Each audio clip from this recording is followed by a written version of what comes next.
السيدات والسادة، نبتدئ إشغال الجلسة الأولى من هذه الندوة الدولية، وأريد أن أهنئ كلية حقوق شخص السيداني وأيضا رئيس الجامعة والزميلات والزملاء كل المنظمين على تنظيم هذه الندوة الدولية حول موضوع مهم يسائلنا كثيرا، خاصة اليوم أمام الفظائع التي يعرفها العالم، الجرائم الفظيعة والتي قضت عليها السيدة بن سوزة في افتتاح.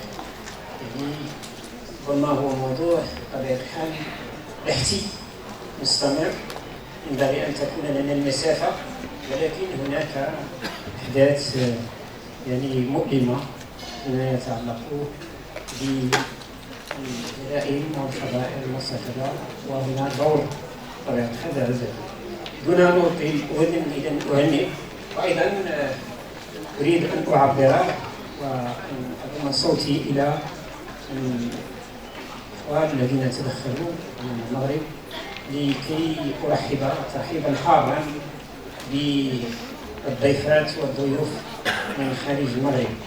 يعني وأعتقد أنه حسنا فعل المنظمون، لأن هناك 3 أنظمة يعني في حماية حقوق الإنسان اللي هي موجودة اليوم: النظام الأوروبي لحقوق الإنسان، نظام قديم إطار مجلس أوروبا، ثم هناك النظام الأمريكي، السيستم الأمريكي حتى له خصوصية وله اجتهاد قضائي مهم جدا، لا على مستوى المحكمة الأمريكية لحقوق الإنسان أو اللجنة الأمريكية لحقوق الإنسان، ثم النظام الأفريقي لحماية حقوق الإنسان والشعوب. إذن هنا واحد الالتقائية في بعض القضايا، وخاصة هنا العدالة الجنائية وحقوق الإنسان. إذن دون أن أطيل، عندنا 4 متدخلات. غنحدوا من الوقت لأن تعطلنا في الجلسة الافتتاحية، وعاود 20 دقيقة يعني مع المنظمة اللي يصيروا، خاصة السيدة وزاني أستاذة. أنا اتفقنا على 15 دقيقة، لا زيادة ولا نقصان. 15 دقيقة لكل متدخلة ومتدخل. المتدخل الأول هو في الطريق، نتمنى أن يصل إن شاء الله. هذه هو آخر المتدخل يعني لأنه تعطل. غنبدأ بأول متدخل وهو السي رشيد صدوق، الأستاذ رشيد صدوق، محامي عام بمحكمة النقد بالمملكة. فليتفضل مشكورا. ما غاديش نمشيو للبيبيت باش ما نضيعوش الوقت، يعني من المكان ديالنا ندخل. تفضل. كنشكر الأستاذ ديبا. استثناء غتدخل من البيت لأنه النيابة العامة تعرف على أساس أنها قضاء واقف، وسأقف احتراما للحضور الكريم. Bonjour, je suis très heureux d'être parmi vous aujourd'hui. Je tiens à remercier le comité d'organisation pour l'invitation. Je tiens également à souhaiter la bienvenue et bon séjour à nos collègues internationaux, je dirais pas étrangers, parce que étrangers ou non, c'est dans le cœur que ça se passe, puisqu'ils sont chez nous, c'est des collègues. Ils ne sont pas étrangers, de toute manière. Alors, le sujet que j'ai choisi pour partager avec vous aujourd'hui s'articule sur la question suivante. Est-ce qu'il est toujours correct de parler de justice pénale au singulier, ou devrait-on plutôt conjuguer la justice pénale au pluriel et parler de justice pénale avec un S? Le choix de ce sujet a été motivé par des considérations académiques parce que le colloque est organisé par une institution académique prestigieuse pour laquelle j'ai beaucoup d'estime, et d'autre part, parce que ce sujet, à ma connaissance, n'a reçu aucune, sinon si peu d'attention, des recherches et des études académiques qui ont porté sur les systèmes de justice comparés. Je ne vais pas parler de 3 systèmes en matière de droits de l'homme, mais en matière de justice pénale, il y a aussi une multitude de systèmes. Ma présentation, pour éclaircir le mystère dès le départ, vise à investiguer l'impact des différences qui existent entre les systèmes de justice comparés sur la performance et la qualité de la justice pénale. Dans ma présentation, je plaide pour une approche systémique de ces différences dans l'optique d'enrayer, autant que faire se peut, sinon de limiter l'impact négatif des différences qui existent entre les systèmes comparés de justice sur la justice pénale. Surtout que la transparence croissante des frontières entre États, due principalement à la mondialisation, a exposé les autorités judiciaires nationales à des systèmes de justice, à des procédures judiciaires dont ils n'avaient pas l'habitude, qu'ils ne connaissaient pas ou ils n'avaient pas l'habitude de coopérer avec. Alors, pour savoir de quoi il s'agit, on va déjà identifier ces systèmes de justice comparés dont on parle. Il s'agit de plusieurs systèmes, mais qu'on va se focaliser sur les 2 systèmes majeurs de justice, à savoir le système de tradition latino-germanique et le système de justice de tradition anglo-saxonne. Pourquoi? Parce que quand, pour la première fois, ces 2 systèmes se sont rencontrés, il y a eu comme un effet de choc des titans. Je vais vous épargner les premières slides concernant l'introduction, tout en gardant à l'esprit que la complexité du sujet va à l'encontre du temps imparti à cette présentation. Je vais quand même essayer de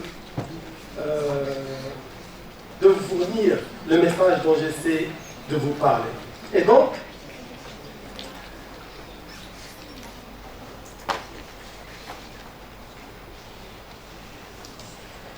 alors, quand ces 2 systèmes se sont pour la première fois rencontrés, il y a eu un problème et un sérieux risque à la justice pénale. Pour comprendre ces défis, il faut déjà avoir une idée sur les caractéristiques et les divergences diamétrales qui opposent les 2 systèmes. Alors, ces 2 systèmes sont diamétralement opposés, que ce soit au niveau, dans toutes les phases par lesquelles le procès pénal passe. Au début, par la période, la phase de l'enquête préliminaire, en passant par la présentation devant la justice et pour arriver à un verdict ou à une sentence ou à un jugement qui va déterminer le rôle des parties au procès. Alors, pour ce qui est des caractéristiques, je ne vais pas m'attarder ici, parce que vous trouverez, pour ceux qui sont intéressés, copie de cette présentation chez les organisateurs, mais je dirais tout simplement que les rôles qui ont été assignés dans ces systèmes aux institutions intervenantes dans le procès pénal sont tellement différents que quand les autorités judiciaires qui utilisent ces systèmes ont à coopérer les unes avec les autres, le problème se pose. Pour illustrer ce que je viens de vous avancer, je vais parler de deux cas concrets que la justice internationale et la justice nationale marocaine ont dû à résoudre. Alors, sur le plan international, il y a ce qu'on appelle l'affaire Rachid Randa. Pour les gens qui ne connaissent pas cette affaire, il faut faire un peu d'histoire, mais brièvement. En 1995, la France s'est réveillée sous le choc des attentats de Paris. Les investigations qui ont été conduites ont pointé du doigt un certain nommé Rachid Randa, un Algérien basé à Londres. Les autorités judiciaires françaises ont émis un mandat d'arrêt international. Cette personne va être appréhendée à Londres. Le problème qui s'est posé, c'est qu'il a fallu à la France 10 ans, de 1995 à 2005, pour avoir fait de cause et avoir l'extradition de cette personne qui était mise sous écrou extraditionnel à Londres et pour pouvoir la juger en France, ce qui a été considéré comme une aberration. Et cela a affecté la justice pénale et les droits de l'homme. Parce que la personne qui a été mise sous écrou extraditionnel pendant 10 ans, elle bénéficiait du droit de la présomption d'innocence. Les victimes en France ont dû souffrir et attendre à ce que leur cause soit jugée pendant 10 ans. Et s'est posé la question, pourquoi cette procédure, cette coopération a pris tant d'années? Plusieurs réponses ont été avancées à cet état de choses, mais celle la plus importante consiste en les différences existantes entre le système latino-germanique français et le système anglo-saxon britannique. La preuve, il y a deux preuves. La première preuve est que M. Randa, quand le secrétaire britannique à l'intérieur a émis une décision favorable pour l'extradition de Randa, qu'est-ce qu'il a fait à Randa? Il a introduit une demande de révision devant ce même secrétaire. Et qu'est-ce qu'il a fait le secrétaire? Il a désigné un expert qui a été chargé d'étudier, de se pencher sur la législation pénale française, code de procédure pénale, code pénal, pour dire si cette législation répondait aux normes britanniques du procès équitable. Si les Français, une fois la personne de Randa leur a été remise, ils vont lui fournir les garanties du procès équitable. C'est constitué une gifle à la justice française qui se considérait comme une justice répondant à toutes ces garanties. Alors, la deuxième preuve, c'est que la France, après le passage d'un certain temps, plus que 5 ans, a décidé de changer sa stratégie et elle a recruté un avocat britannique pour défendre sa demande d'extradition, ce qui laisse à dire que la cause de tout le temps, l'adage, qu'est-ce qu'il dit? Une justice tardive équivaut déni de justice. Et donc, si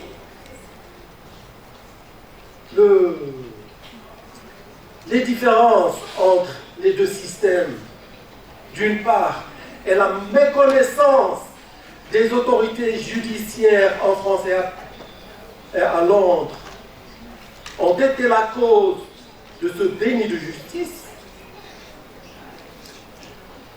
qu'est-ce qu'il faut faire pour résoudre ce problème? J'ai parlé des caractéristiques, j'ai décrit le problème. Maintenant, les conséquences de ce problème, c'est qu'il a laissé toutes les parties au procès à cette demande de coopération ont été frustrées. D'abord, la personne à extrader était frustrée parce qu'elle a été écrouée 10 ans sans qu'elle soit jugée.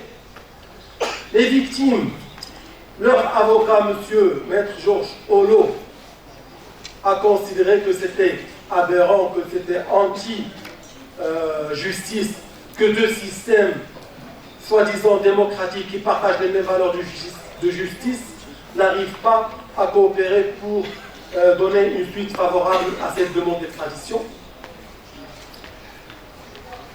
La troisième frustration, c'était les autorités anglaises qui n'ont pas su comment satisfaire à la demande française, et la Cour qui a statué, la Haute Cour de justice, elle a reconnu et regretté l'anomalie de cette situation et a déclaré que la présence de la demande de Rwanda illustre le temps que ces procédures d'extradition ont pris. Il convient de souligner que cela s'est produit dans le cadre des procédures annoncées dans la loi de 1989, largement reconnue comme étant lourde et chronophage. Cette situation a donné suite à des leçons qui ont été retenues non seulement par les Français et les Britanniques, mais par la communauté européenne, parce que après ce cas, la communauté européenne a adopté ce qu'elle appelait le mandat d'arrêt européen, qui représente une procédure simplifiée d'extradition qui va faire gagner beaucoup de temps et ne pas retomber dans le cas de l'affaire Rwanda. Le magistrat de liaison, comme un nouvel instrument de coopération internationale, a été créé, et le code de 1989 anglais, qui selon la Cour était pour une partie responsable de tout ce temps, a été modifié en 2003. Pour le deuxième cas, ce cas il est purement marocain. Les autorités marocaines, après les attentats de Casablanca de 2003, ont pointé du doigt un Marocain basé à Dublin, en Irlande, comme étant en partie responsable de ces attentats, en matière de financement de ces attentats, mais aussi en matière de falsification de documents de transport, des passeports. Nous avons émis un mandat d'arrêt international. Cette personne a été localisée à Dublin. Après, on a saisi les autorités irlandaises du demande d'extradition. Après des communications écrites, ça n'a pas abouti. On a demandé à ce qu'il y ait un échange direct. J'ai été désigné par le ministre de la Justice du Maroc pour négocier l'affaire et je me suis déplacé à Dublin. Après les échanges, nous avons pu résoudre 95% de la situation.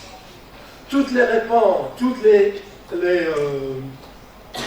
requirements, tout ce que les autorités irlandaises ont demandé comme garantie, surtout en ce qui se rapporte à la notion du procès équitable et aux droits de l'homme de la personne à extrader, pour lui garantir qu'une fois remise au Maroc, elle sera traitée de la même façon que si elle était restée à Dublin, s'était posé une difficulté majeure qui n'avait pas trait au travail des magistrats, mais qui avait trait beaucoup plus au rôle du législateur. Comme vous devez très bien le savoir, les personnes qui sont exposées à la législation antiterrorisme, dans cette législation, surtout internationale, il y a ce principe ou cette règle de la spécialité. Qu'est-ce qu'elle veut dire? Elle veut tout simplement dire que si vous demandez l'extradition d'une personne pour 3 motifs, et que cette personne vous est extradée, vous n'avez pas le droit de la poursuivre pour d'autres crimes, hormis les 3 qui ont motivé votre demande initiale d'extradition. Mais cette règle, elle a des exceptions, 2 exceptions. La première, vous demandez une demande d'extension de la demande initiale des autorités requises. Si vous avez l'autorisation, vous pouvez la juger. Sinon, si cette personne qui vous a été extradée a été acquittée ou qu'elle a purgé sa peine, elle a 30 jours à partir du jour où elle a été libérée pour quitter votre territoire, alors qu'elle est libre de le faire. Elle est 15 minutes, bon, je vais dans les... Si elle reste, ça veut dire que vous pouvez la poursuivre et la juger. Maintenant, quel est le message que j'aimerais vous communiquer? L'approche des différences qui existent entre les systèmes de justice pénale doit changer. Si les Européens ont retenu la leçon, ils ont fait une procédure, c'est une approche régionale. Je plaide pour une approche systémique dans laquelle le législateur, et non pas seulement le magistrat ou les autres justiciables, le législateur, quand il va nous rédiger un texte, il le fait en prenant en compte les nécessités de la coopération internationale pour que les textes nationaux ne bloquent pas la coopération et n'empêchent pas, et n'aboutissent pas à une justice pénale. La Convention de la justice nous impose aussi. Voilà. Merci beaucoup. C'est la loi du plus fort qui s'applique là aussi. On pourra se rattraper lors des s'il y a des échanges. Merci à vous.